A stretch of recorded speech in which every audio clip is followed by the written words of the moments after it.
Okay, cool. Here we have it. 1,000 subs, 1,000 subscribers. Y'all can get y'all story. This is the How I Met Shy Glizzy story. This is the How I Met Shy Glizzy story. Alright, so cool. I always been a nigga that like to fly shit, clothes, all that, just fly shit. I grew up off of Dipset, and I like how they dress and their demeanor more than what they were saying on songs. So make a long story short, and only reason why I said what I just said, y'all gonna see why in a minute. I end up meeting Wale. I met Wale like early. This before he had no hands with he didn't even have no hands out with Walker. Like we was at Ground Studio shooting basketball on the basketball rims and shit. And then he had to leave. Him and Reese they had to leave. She took him over to with Walker. Cause he was just bouncing around Atlanta, trying to put verses, do songs with all the hot Atlanta artists. So she took him over to Walker. She shot to come back. I'm still there. Cause they used to be like my little slit hangout spot. So I'm still there. He come back. He tell me. We get to talking, man. While they get to talking, he get to let me know like he think he just got in my head. Ooh, all that. Cool, fine, Danley. So he fucked me. Then I run into him again off of me fucking with Travis Porter. Around the time I was fucking Travis Porter, going around the world and shit with them. I run into him again, and he ain't do no cap fake shit. Nah, shot a real deal. Yeah, a Naja nigga knew who a nigga was. Man, I can't say Wale is one of them little goody two-shoe type niggas. I can't say that. So, make a long story even shorter. Wale in the A one day, his management, they ended up calling me to the studio. They called me to the studio. His management, he told his management, call me to the studio, get me to the studio. So I get to the studio. When I get to the studio, it's like, Wale just doing Wale shit. Like, we hollered at each other and shit like that, but Wale just doing Wale. So shit, it like, basically, he get to talk to me like, man, it's this young nigga from around my way. He was like, man, y'all both like similar, be on the same shit. He was like, I don't want to say like y'all on the same, like everything y'all do is the same, because I already know how they can make people feel when they are artists or something. Cause you like, that's just like somebody telling me such and such, you and such do the same thing. So he's like, I ain't gonna say y'all do the same thing, but it's like I know y'all. He's like I just know y'all chemistry will be great together. So y'all need to work. I'm like, yeah, let's do it. And I had always knew that the DMV had some badass bitches. I ain't never been yet though. I never been, but I just always knew the DMV had some badass bitches. So I'm like, yeah, can't wait to go fuck around in DC. So he put Shy on the phone. He get Shy on the phone, put Shy on the phone with me. Shy on the phone with me. He let me know how much he fuck with my shit. That's how he fuck with a nigga and all that. Woo. I had never heard no music of his. But, I mean, I told him, they over here speaking high, I love you, you know what I'm saying? Then I know how to read, like, vibration and energy. Like, when a nigga on the phone, like, you can tell by how a nigga talking, if he that nigga, if he mad, if he happy, if he sad. You can tell a nigga mood by just the way they talk on the phone. And, like, both of us was on some, like, let's get it type shit. Like, we was so ready to do it, so we get together. I fly out to DC. Boy, Babes come pick me up from the airport. Me, him, and Shy, and that drop top motherfucker. We go around 37. That same ice cream truck that's out there in the apartments. The same ice cream truck that's out there in the apartments. We pull right behind that motherfucker. Jumped out, hung out there. Did whatever we did. Went back to the spot. Pulled up, rolled up. You know what I mean? Did that for a couple days, and that one was just like we just went on and went up with like we finna make a tape. Boom, we finna make a tape. All right. So now, boom. This when Benny was fucking with Shy at the time. So Benny sent up all the studios. All right, Shy, you gotta be in Atlanta for 2 weeks. Go out, you gotta be in DC for 2 weeks. Let's knock the tape out. Benny sent up all the studio time and all this shit. The name of the mixtape was Fly Money. We knocked the mixtape out.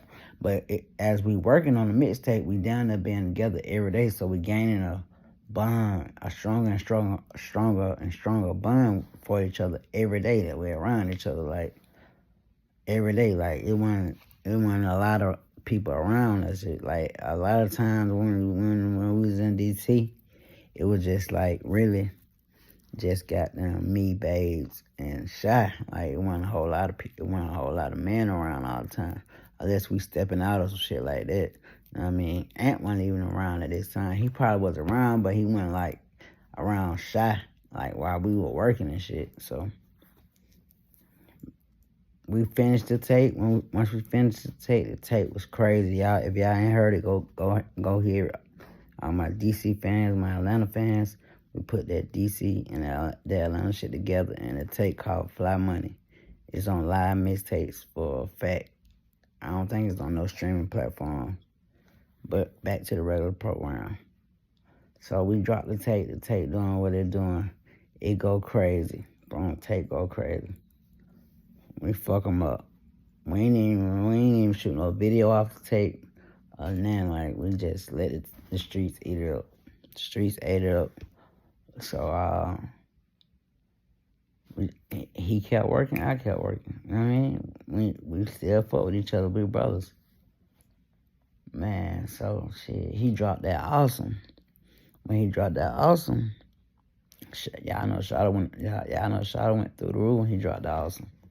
He went through the roof when he dropped the awesome. So shit, when he dropped the awesome, I was happy for him because I kind of like know what he was going through like in life and shit like that. And ain't nothing bad and nothing like that, but it's just like I know how hard he was going to be a rapper, and I know how hard he was. The work he was putting in, he deserved it. So I was happy for him when he did it. But shit, like sometimes when people blow up or get famous or get money, I wouldn't say they change. I would just say certain stuff start coming out about them that you ain't know. You know what I'm saying? So shit, basically,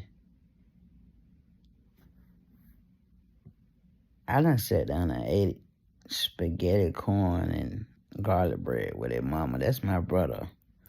This shit deeper than rap. And yeah, we did have our little words or whatever. But this shit deeper than rap. So I just had to put it in there too. So awesome out. He doing his thing. I can't get up with him. I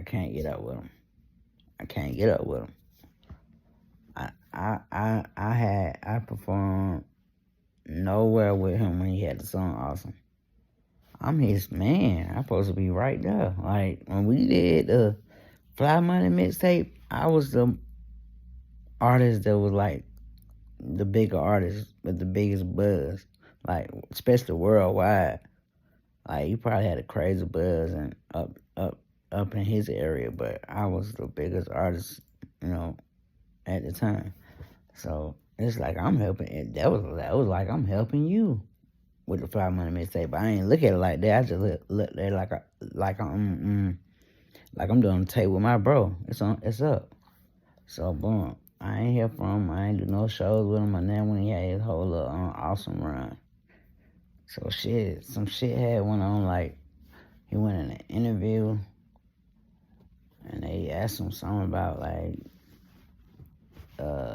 backwoods and some bullshit like that. And he told him that he the one that got me smoking backwoods. Nah, that little shit like that. That wasn't true, bro. I don't even care if you see this. Somebody you know gonna see this. So, somebody out your crew gonna watch this. Bro, you do not turn me on the backwoods. I got turned on the backwoods in New York, bro. And Waka Flocka been smoking backwoods all the way at the brick factory. You didn't turn me on the backwoods, bro. But it's cool. You turned me on the Sheets and Funnel. Even though I had a DC engineer that stayed in Atlanta that was rolling no weed that way. But it's a DC thing. Yes, you turned me on to that. And yes, you turned me on to certain type of New Balances that you're supposed to rock in DC. You know what I'm saying? I'm going to get props for what they do. But yeah, like I said, man, I ain't hear from her. And then I put a song out called Five God. And then when I put it out, it's just like one of the blog sites. Only one blog site, not all of them. Only one blog site threw it up, and after the title of the song, they put Shy Glizzy this. I'm like, what the hell? Me not knowing the business back then, I ain't know how fast you can just get on the phone and make some calls and you can get shit took down. I ain't know how fast this shit can go, so I just let it rock, because it really was just a freestyle anyway. So I wasn't tripping. So shit, that came out. Then I had unsaid a couple of things on the internet that weren't really like brotherly. No shit you supposed to say about your brother. No threats was ever made. I don't know, I probably told him he couldn't come to Atlanta no more or some shit like that. But I really just been on some like funny shit, because that's Shy, that's my brother. Like this shit deeper than rap with me and Shy, bro. Like, I'm talking about shootouts and all, bro. Like, this shit deeper than rap with me and Shy, like, together. Not against each other. I'm talking about we on the same side in between this shit. In DC, matter of fact. Real shit. So, like, it's deeper than that with Shy. And then basically, like I said, them little Twitter statements came out, the shit that Say Cheese pick up when you tweet some shit about another rapper. You probably can go on YouTube and find it if you type in Jose Guapo, this is Shy Glizzy. I said some little shit. I said some shit about a couple people that day. I think that I was young back then too, so that's just when I was just young, dumb, and didn't give a fuck. I just jump on the phone and say whatever I want to say, and I probably don't even mean it. Just jump on there and say whatever I want to say. On some, like how they got bitches do when they get mad. Niggas do it when they get mad too. Say some shit down and you mean, and be ready to apologize about it. But yeah, then after that, shit, I don't know how we end up getting back together. I think I flew to 30 funeral. Nah, I seen him in if I'm not mistaken, I seen him that was 30 funeral. I flew to 30 funeral. Yeah, seen him that day, kicked it with him that day. I had to shoot back down to North Carolina, so I only stayed for like an hour after the service. Shot down North Carolina.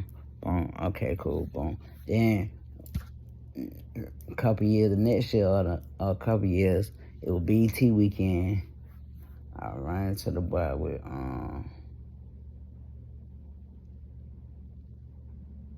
hold on. I gotta take y'all back. Take y'all back to the part when I flew to DC to fuck with him.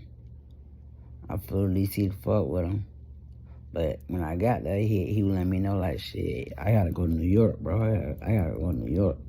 I'm like, shit, I'm gonna roll to New York with you. It's right around the time that Black Youngster and shit had happened. When Black Youngster tried to pull that little stunt on, bro. Like, I pushed up to New York with him. Like, shit, nigga, I'm staying with you. Whether you're up, down, hot, cold, whatever, I'm with you. Fuck that. Brothers go through shit, but I'm with you. So that took place. And then I seen him at LA. At the just in that Christian Combs pool party for BET weekend. I seen him, hollered at him, let him, you know what I mean? We both know it's love type shit. And then I think I want to say, then I actually seen him again after that when he took his little boy out for his birthday. Man, one of the bros pushed up. My dad took a little boy out to play some games and shit for his birthday. He pushed up. I hollered at him. You know what I'm saying? And then, goddamn it, shit, I put him on the fucking Runner Up remix. And that was like my way of showing him, like, that was kind of like my way of like apologizing to him for any bullshit that I ever, that we had to go through on my behalf. You know what I'm saying? You can speak for your behalf, but this is my way of kind of like apologizing to you for any bullshit we had to go through that brothers shouldn't have to go through. Put a verse on my biggest song ever. You get on the remix. And at the time, we can go look back and everything. At the time, Shy Glizzy wasn't just buzzing crazy like that. But that was a personal request. That's when Fetty Wap, I took Fetty Wap off for him. That's why if you go look on any platforms, it's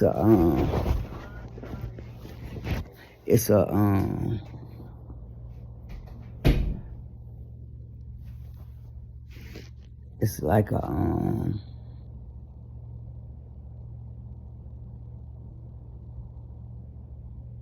version with one with Fetty Wap, then one with Shy Glizzy and Boosie, because they supposed to been Fetty Wap and Boosie, but I wanted to fuck with my brother and put him on him, so I did that. And shit, that's the Shy Glizzy story, man. That's how I met him. Where we at today, we cool. We see each other, we gonna dap each other up, smoke, you know what I mean? Have a drink, and there you have it.